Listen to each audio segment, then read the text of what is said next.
So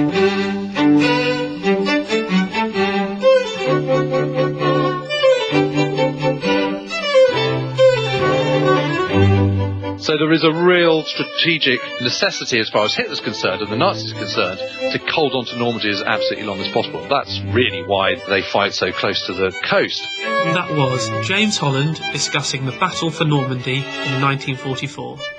But I really never quite expected to be this close to what may be, the skull of medieval royalty. And that was Sarah Gristwood in the crypt of Tewkesbury Abbey.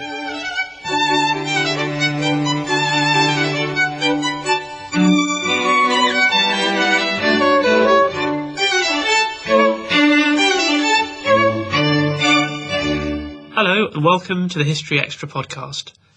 I'm Rob Attar and I'm the editor of BBC History magazine, which is the UK's best-selling history magazine. You can find it in all good newsagents or take out a subscription from anywhere in the world. Visit historyextra.com/subscribe for the latest subscription offers. And we also have many digital editions, including for the iPad, the Kindle Fire, Google Play and Zinio. If you want details of those, head to historyextra.com/digital. Next week we'll see the 70th anniversary of the Allied landings in Normandy.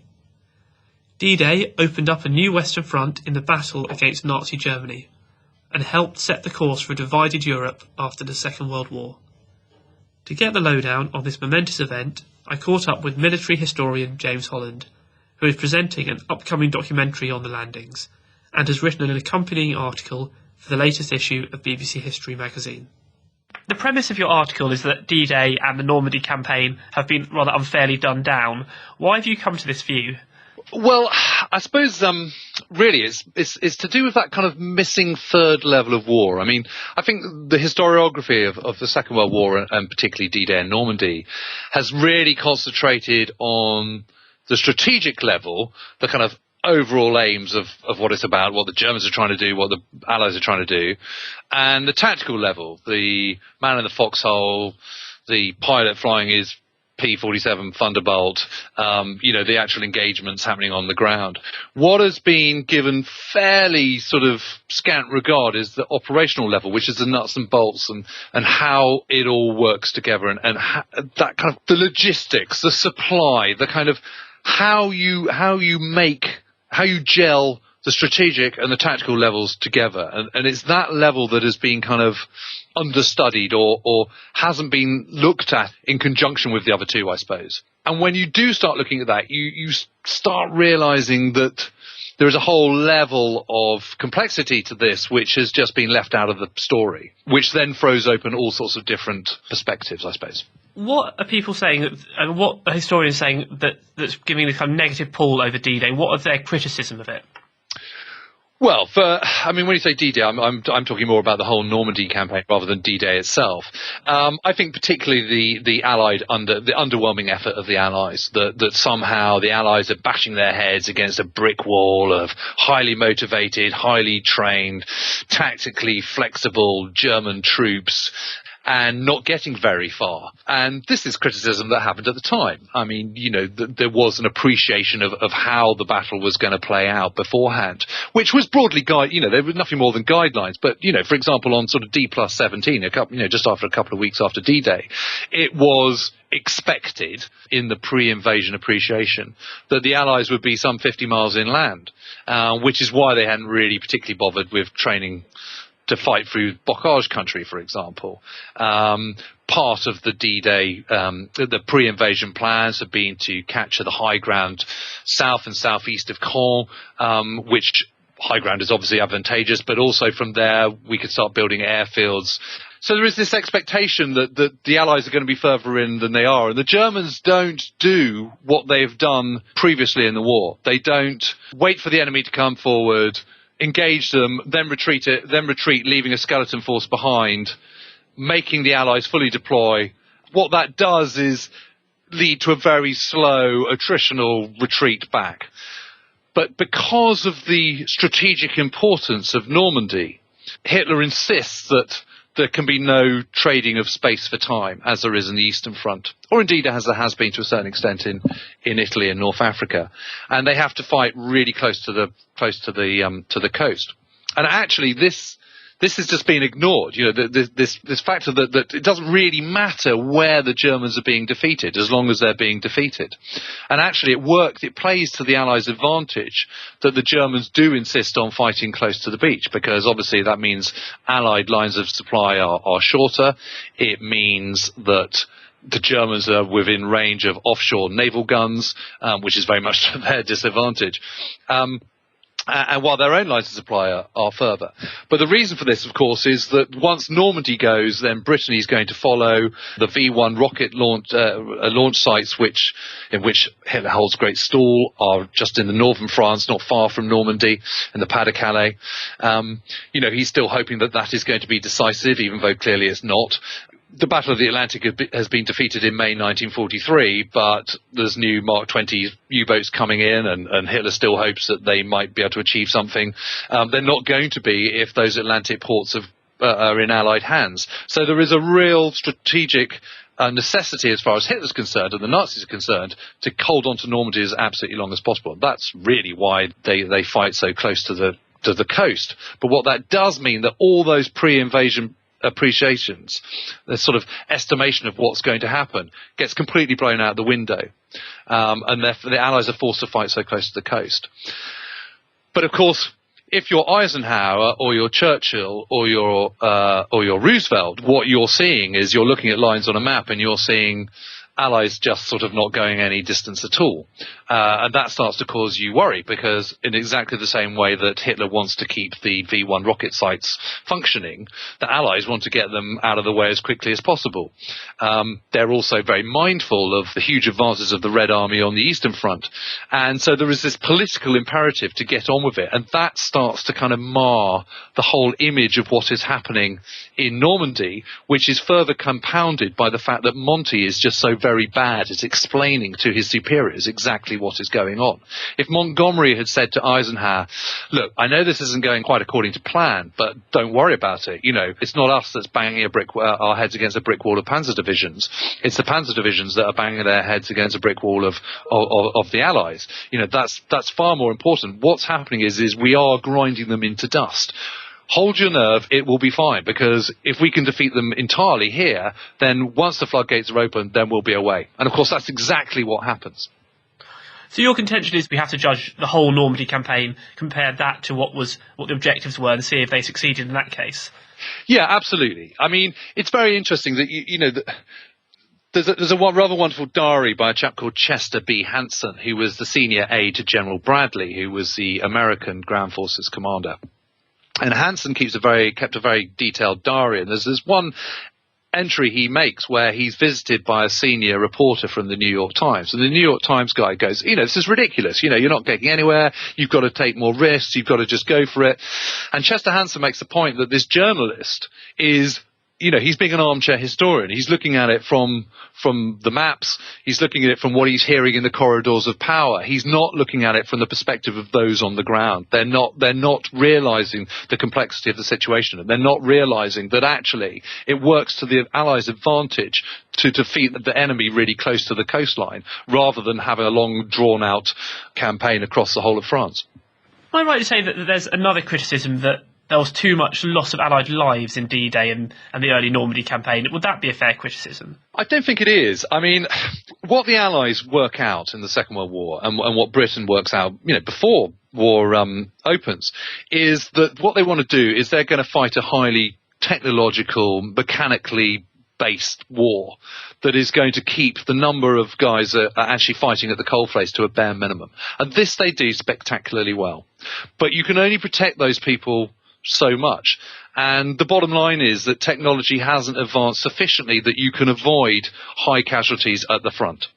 So the numbers of men at the front line are comparatively few. I mean, in terms of the British Army never grows more than 55 divisions in the entire Second World War.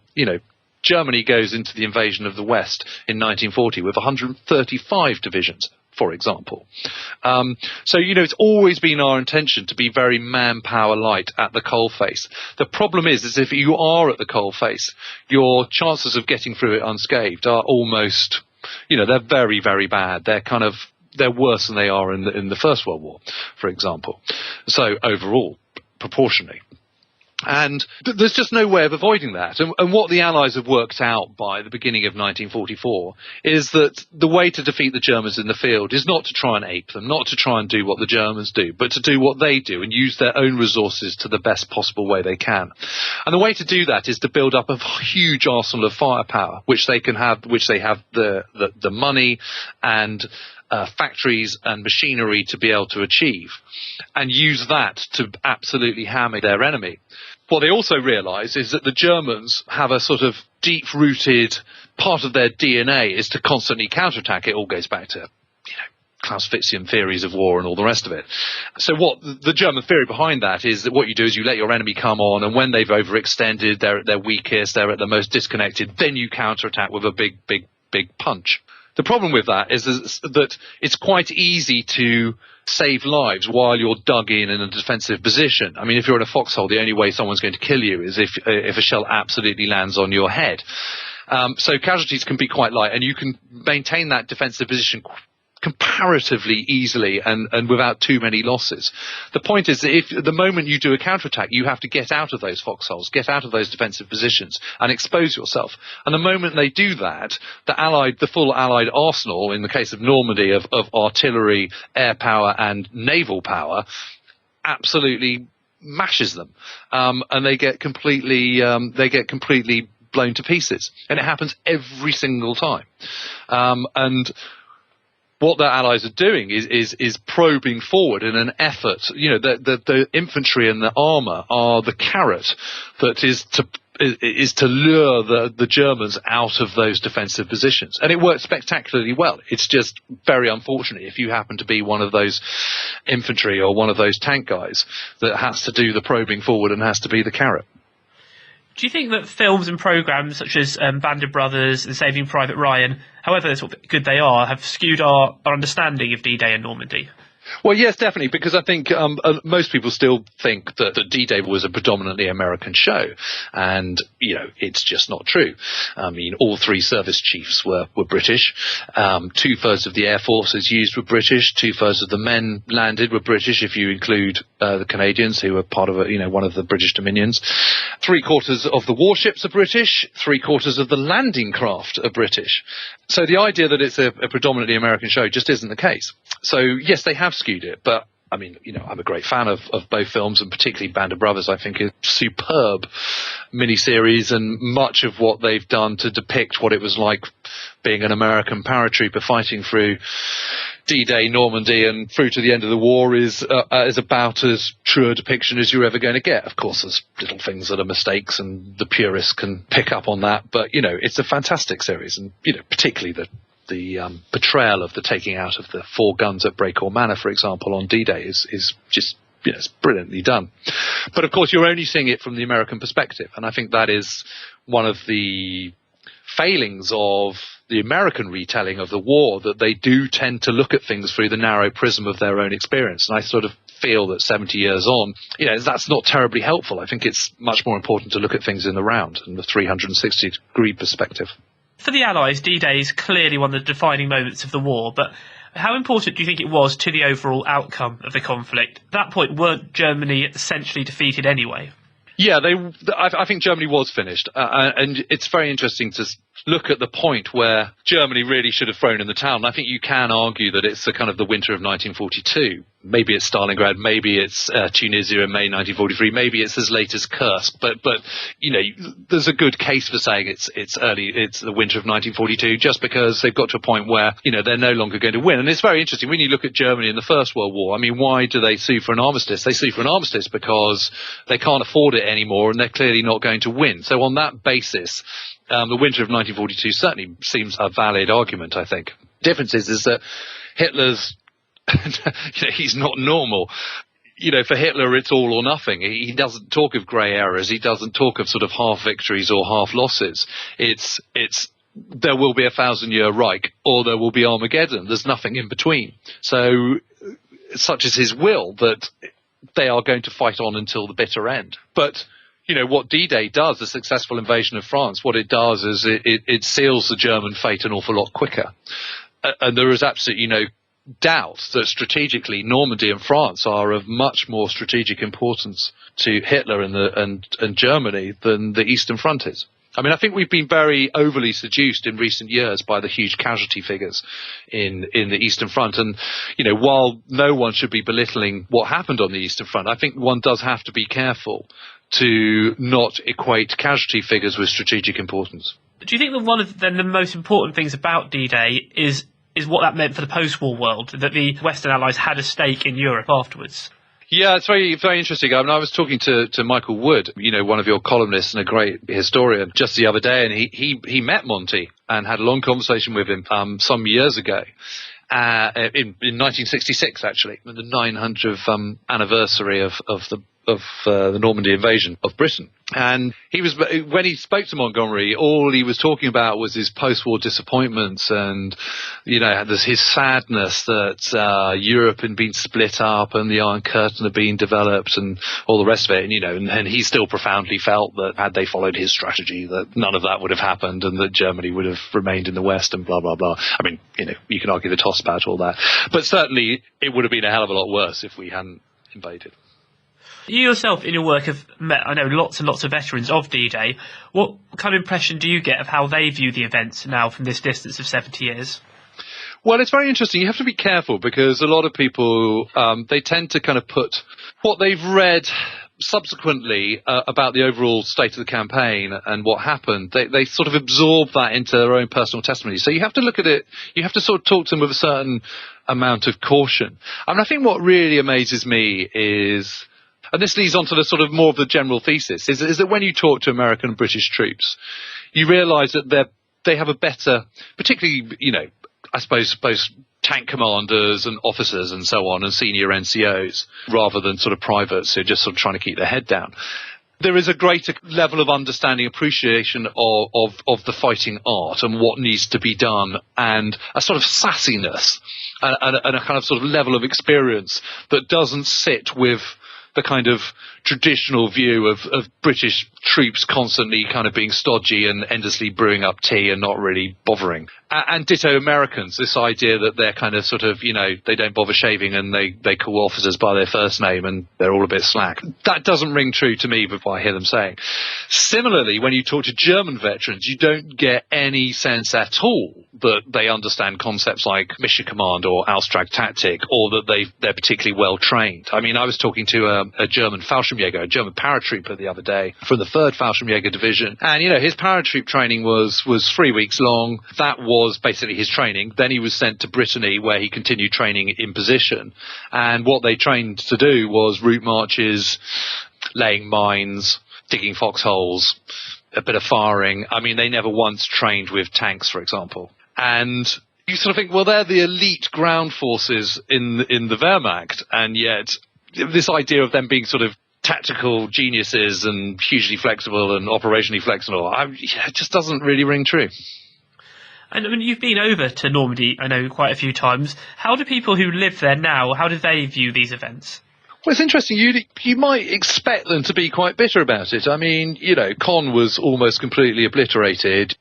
Casualties of as many as 30,000 French civilians. Lots of villages completely blown from the face of the earth. Falaise, the ancient capital of the conqueror, pretty much blown to dust. Saint-Lô completely blown to dust. You might expect them to be quite bitter about it, but you never get a sense of that at all. I mean, I suppose it's because it's such an industry over there. I mean, they have their farming, and they have the Normandy industry, the tourist industry, and I get the impression they're all very proud of it, really. Do you think the French story sometimes gets missed out of narratives of D-Day and the Normandy campaign because they weren't actually doing much of the active fighting? Yeah, well, they certainly weren't until Patton landed in Brittany. Yes, I suppose it does to a certain extent. There's been a sort of trend in recent years to sort of play down SOE and the resistance movement and everything. But, you know, resistance, it's interesting. I mean, you know, you get sort of new perspectives from what's happened in places like Afghanistan, where you can see that a bunch of ill-trained poorly equipped fighters can hold up the most modern, sophisticated armed forces the world has ever known without too much difficulty. So I think the problems the resistance caused to German forces in France and the kind of headache they provide, the fact that German troops can never entirely relax because at any time they might be, someone might be taking a pot shot at them, or a bridge might be blown up, or a railway blown up, or whatever. I think that has a kind of more debilitating factor than people probably have given them credit in recent years. And also the intelligence they were gathering was very important for us in the build-up and in terms of part of creating a picture of what was going on in Normandy, but also to help with the deception plan. So I think all that's important. I also think it's very unfortunate that de Gaulle is so routinely ridiculed by historians, because actually I don't think the Allies played it terribly well. I mean, clearly de Gaulle was arrogant. Clearly he was a pain in the neck and insufferable in many ways. But the big problem was that the Americans refused to accept him as de facto leader of Free France. And even though the British had accepted him as head of the Committee of National Liberation in the summer of 1943, and even though de Gaulle was by 1944 clearly the figurehead of unifying factor behind French resistance, the Americans still refused to accept him as de facto leader because they said that, he could only be leader when proper democratic elections had been carried out. And actually that wasn't very helpful, because I think you could have said we could have said to de Gaulle, look, you've got to have elections, but you're de facto leader, but you are only de facto leader. You're not, authorized leader until those elections happen. But in the meantime, we're happy to give you our support, which indeed they do at the end of August. It could have been a hell of a lot messier than it actually was, because had they retreated across France, the Germans retreated across France in the way that their allies were expecting, the battle could have been a lot more drawn out and a lot more bloody and a lot longer. And as Allied forces pushed forward and were concentrating on defeating Germany, they would have taken their eye off the ball on civil affairs, as they had in Italy. And into that power vacuum, just as happened in Baghdad in 2003, would have come all sorts of heinous elements. French politics before the war was incredibly fractious and certainly hadn't improved by 1944. So you could have had civil war very easily breaking out. I think it was more by luck than by judgment that didn't happen. And the fact is, the Allies landed in Normandy without French liaison officers, without the support of de Gaulle, without the full support of French forces and de Gaulle, and that could have very easily been solved had the Americans been less dogmatic about their insistence on immediate democracy. There have been a great many books written about D-Day and Normandy. Are there any that you particularly recommend to someone who's listening who wants to find out more about this story? Yeah, well, from the British perspective, I'd definitely recommend the new book by John Buckley, Monty's Men. It's less on the American side and it's less on the German side. I mean, it does what it says on the tin, so to speak. It is about the British effort in Normandy. And it's very good and very fair and very balanced and brings all sorts of, draws on all sorts of material which is generally hasn't been brought together before. So that's very good. I mean, if you want a sort of a great yarn of what happens on D-Day, then you can't go far wrong with Cornelius Ryan, to be perfectly honest. I mean, it's just a great story, bearing in mind that it was sort of written in the 60s when a lot of the documents and papers that are now available weren't available to him. So for entertainment, I'd go for Cornelius Ryan. For exciting new perspectives on the Normandy campaign, and particularly the British involvement, definitely John Buckley. You've got your documentary coming out, and when this goes out will be in the next few days. Could you give us a brief idea of what people can expect from that? Well, yes, I'm just trying to sort of open people's eyes. I think there's so many kind of very entrenched myths about D-Day and the Normandy campaign, which have become so entrenched they've become sort of widely accepted. And I think sometimes, and a 70th anniversary is a very good opportunity to do this, you need to just sit back and look at this stuff afresh and go, hang on a minute, that doesn't all quite add up, and is there a new way of looking at this? And it's not revisionist for revisionist's sake. It's just having a fresh set of eyes over a very well-trod subject and discovering that there are, in fact, a number of new perspectives which I hope will surprise people. That was James Holland. Look out for his article on D-Day in the June issue of BBC History magazine, which is on sale now. Also this month, Derek Wilson explores a Tudor murder mystery, Admiral Lord West reveals the Royal Navy's impact on the 20th century, and we're kicking off a new series of oral histories of the First World War. You can get hold of our June issue in all good newsagents and digitally for Kindle, Kindle Fire, iPad, iPhone, Google Play, Kobo and Zinio. James Holland's documentary Normandy 44 will be broadcast on BBC Two on 9:30 p.m. on Friday the 6th of June, which is of course the 70th anniversary of D-Day. James is also one of the organisers of the Chalk Valley History Festival, which takes place at the end of this month and features a fantastic lineup of speakers. For more details of that event, please visit cvhf.org.uk. And if history festivals are your thing, then don't forget that tickets are currently on sale for our 2014 History Weekend. Taking place from the 16th to the 19th of October in Malmesbury, Wiltshire, the festival features talks from dozens of leading historians, authors and broadcasters. For more information and to purchase tickets, please visit the website historyweekend.com. And I should tell you that a couple of talks have already sold out, so please do get hold of your tickets soon to avoid disappointment. It's now time for the latest history news with our website editor Emma McFarlane. Archaeologists unearthing the remains of a Roman fort on the west coast of Cumbria have discovered what could possibly be a lost Roman harbour. Oxford Archaeology North and a team of volunteers who are excavating a settlement at Maryport Roman Fort have uncovered what is believed to be an earlier fort and lost Roman harbour to the north of the site. The team has also uncovered a variety of artefacts, including fragments of fine tableware imported from Gaul and the Rhineland, storage vessels that once contained Spanish olive oil, and several items of jewellery, including a jet finger ring and part of a decorated glass bangle. The project is helping researchers to better understand the daily experiences of those who lived at Maryport. Meanwhile, distant relatives of Richard III have lost their High Court battle over where his remains should be reburied. The Plantagenet Alliance Limited, who are campaigning to see the former king reburied in York, challenged the Justice Secretary's decision not to consult further before granting a licence to the University of Leicester to excavate the remains. The licence also enables the university to decide where the remains are reinterred. But on the 23rd of May, the court announced that the Plantagenet Alliance's application had been unsuccessful. The judgment read, "There are no public law grounds for the court interfering with the decisions in question. In the result, therefore, the claimant's application for judicial review is dismissed." You can read more about this story at historyextra.com. Thanks for that, Emma, and don't forget to visit historyextra.com for all the latest history news. Tewkesbury Abbey in Gloucestershire has a long history that dates back to the 11th century.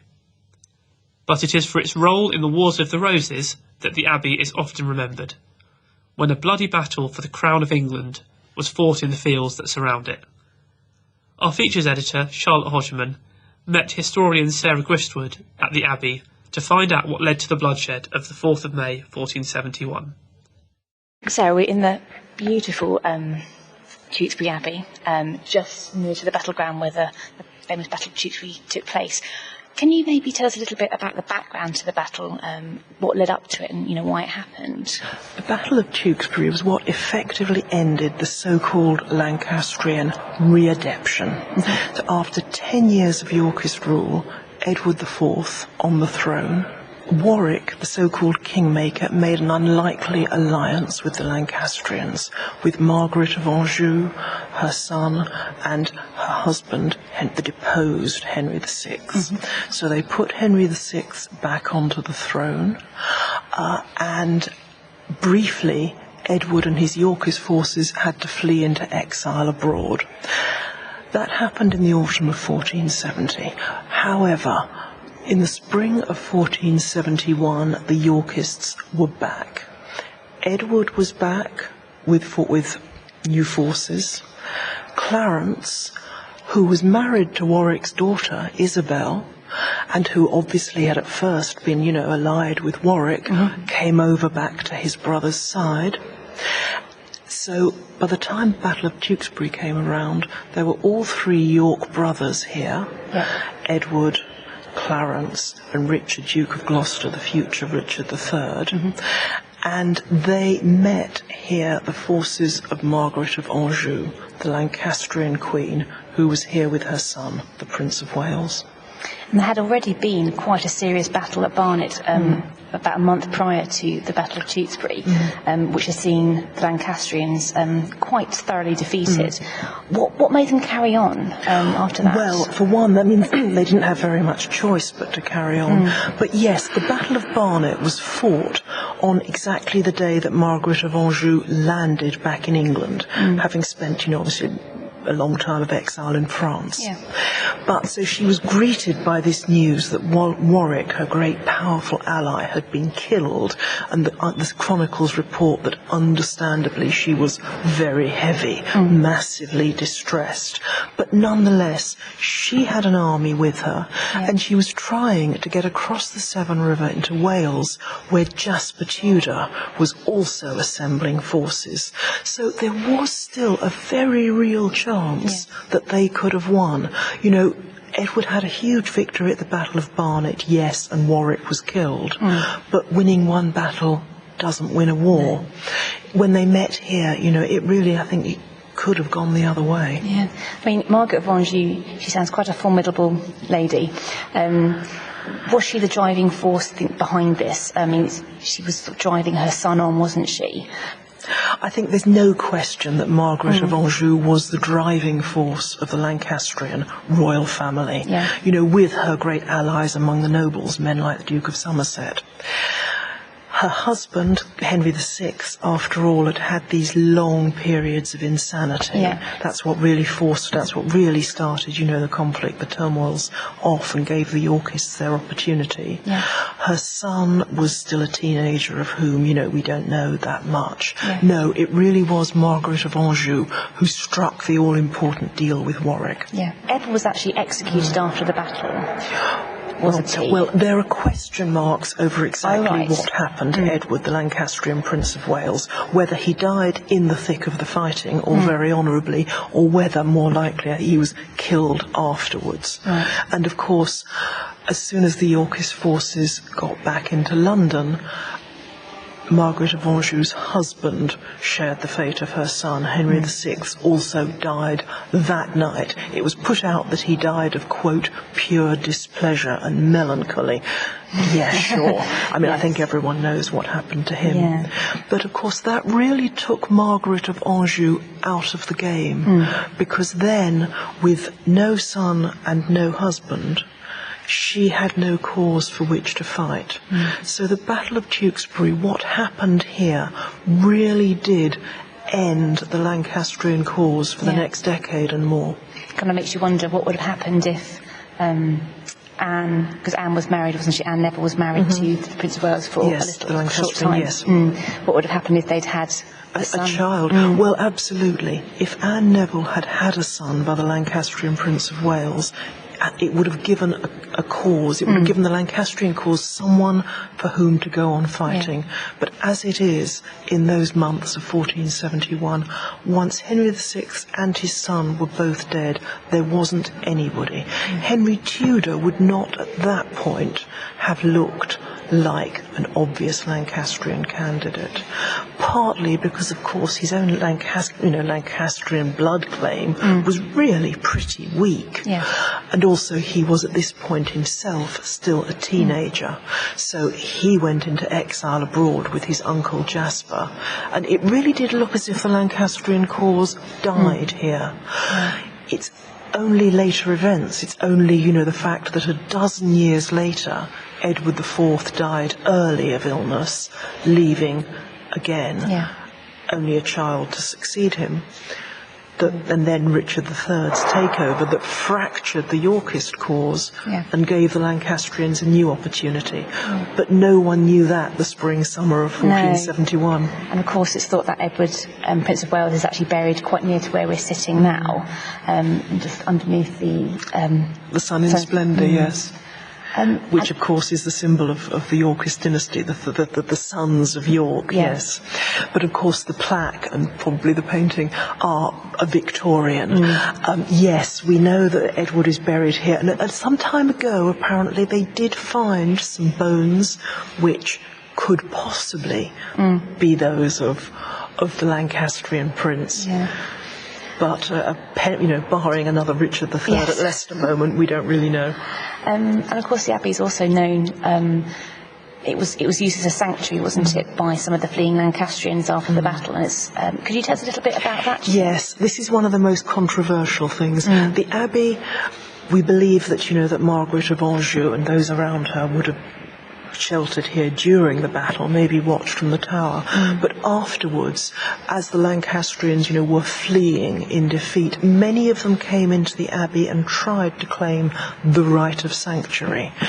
And the stories vary. One story says that Edward and his men actually pursued them into the church with drawn swords, which was, a very shocking thing to do, and that the abbot at that moment was actually celebrating Mass at the high altar and advanced towards them, with the host, and that Edward then withdrew. But there was, that may or may not be a romantic story, but Edward then withdrew. There was a huge debate, and effectively it was reluctantly conceded that no, these men could not claim sanctuary here, and there was a huge slaughter. So such a slaughter that it is said that the church and the churchyard had to be reconsecrated, though we've just been told that there aren't actually altogether records of that.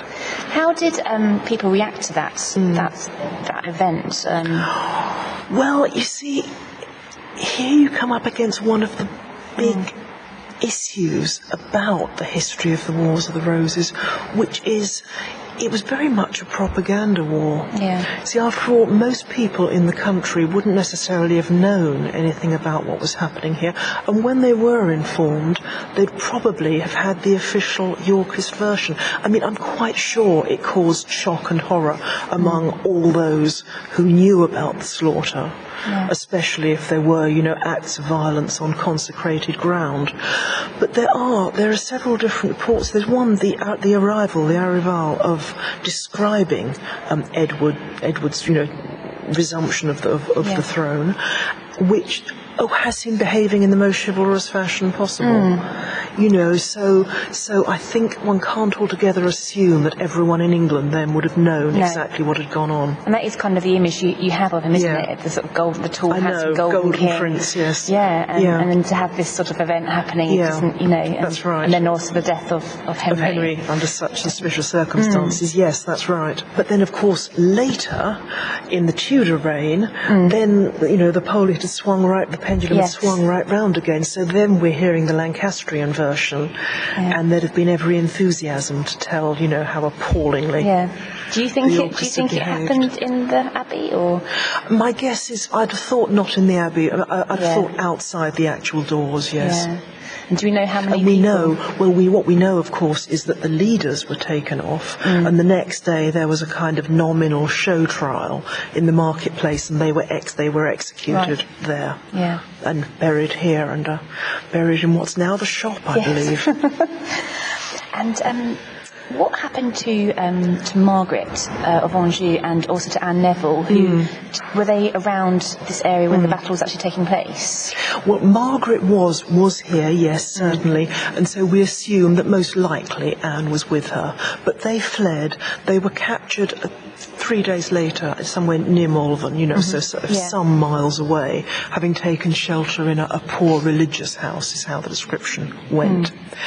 And then, you see, Margaret had been such a powerful player, but now she'd become an irrelevance. She had no one left for whom to fight. She was taken as Edward's captive, and I displayed, in triumph, much the way that in the Shakespeare play it was said Caesar would display Cleopatra. But then she was, first in the Tower, then in fairly lenient captivity, then after some years ransomed to France and died in obscurity and poverty. For Anne, it was a very different business. Anne Anne hadn't been a player before then. As far as we know, she would just have been married off on her father's orders to Margaret of Anjou's son, whatever her feelings about it. Now, on someone else's orders, on Edward's orders, she was handed into the care or custody of the Duke of Clarence, who was, of course, her brother-in-law, being married, to Warwick's other daughter, Isabel. And you see, the thing is, with Anne, there went the chance of inheriting a huge amount of money, and that probably is why Clarence wanted to keep his her under his hands, and why also Clarence's brother, Richard, Duke of Gloucester, wanted to marry her.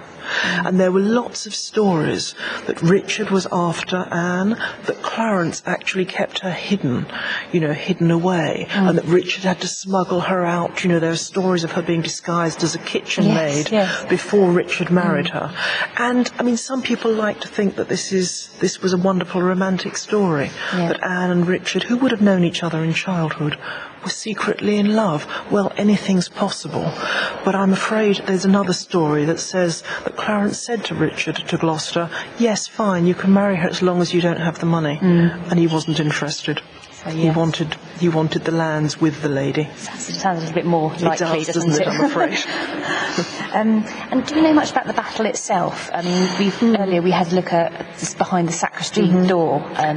Yes. Which supposedly has plate armour, doesn't it? Of horse armour, probably, taken by the monks to reinforce the door. Yes, we do. There's a big sort of battlefield trail that runs around the town, and the horribly evocatively named Bloody Meadow. So yes, we do pretty much know where the different forces came from. But there are some key things about this battle that resonate even for someone like me who's no military historian.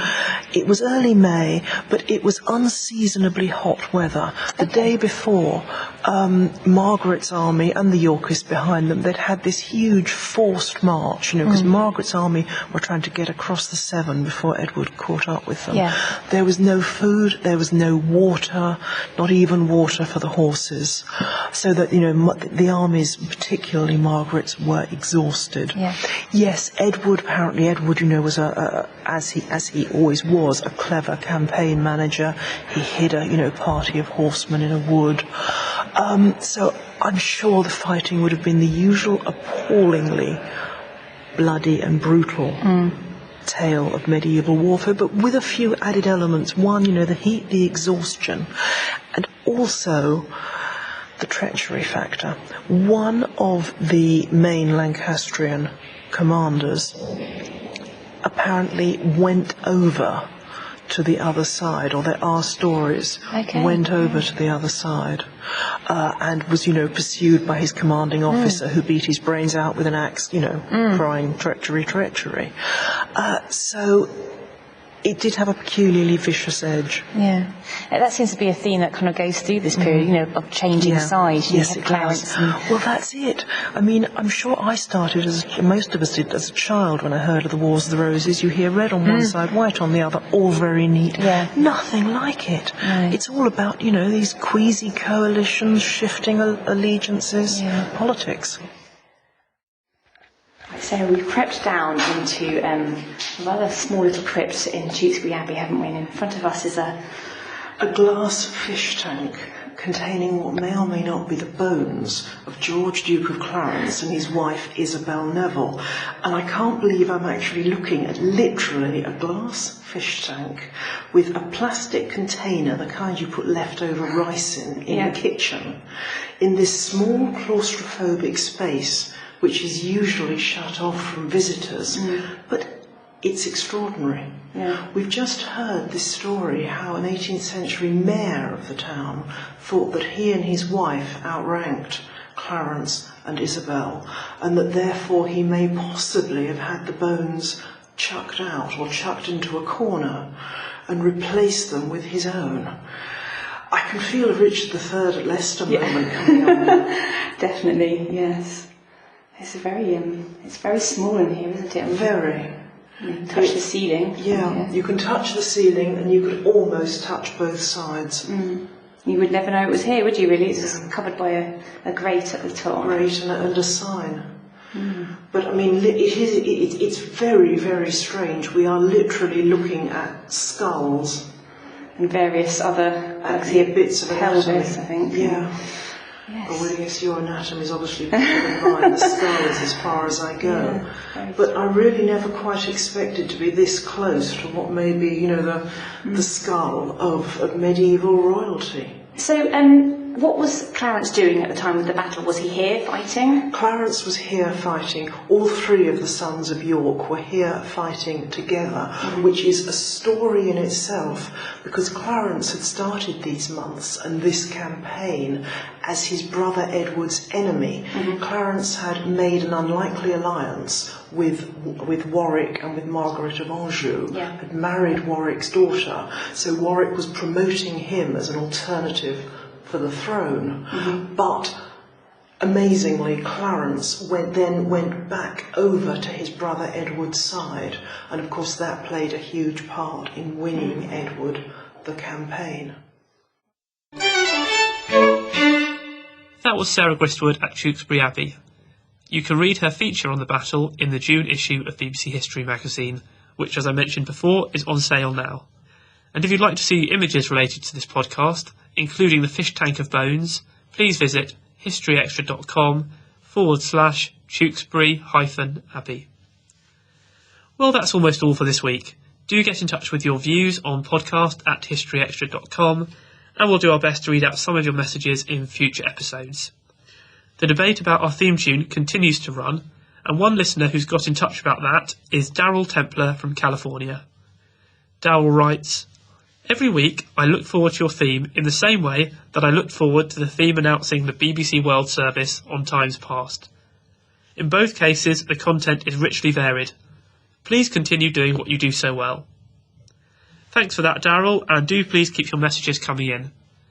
And as well as email, you can keep in touch with us on social media, follow us on Twitter @HistoryExtra, or find us on Facebook, where we are also History Extra. And do make sure to check out our website, historyextra.com, for the latest news, quizzes, galleries, articles, and previous episodes of this podcast that go back to 2007. Next week, we'll be broadcasting a special interview with the winners of this year's Wolfson History Prize, and that episode will be coming out next Tuesday rather than next Thursday, so do make sure you listen in early for that. This History Extra podcast was recorded on location in Tewkesbury and in Bristol and produced by Jack Fletcher.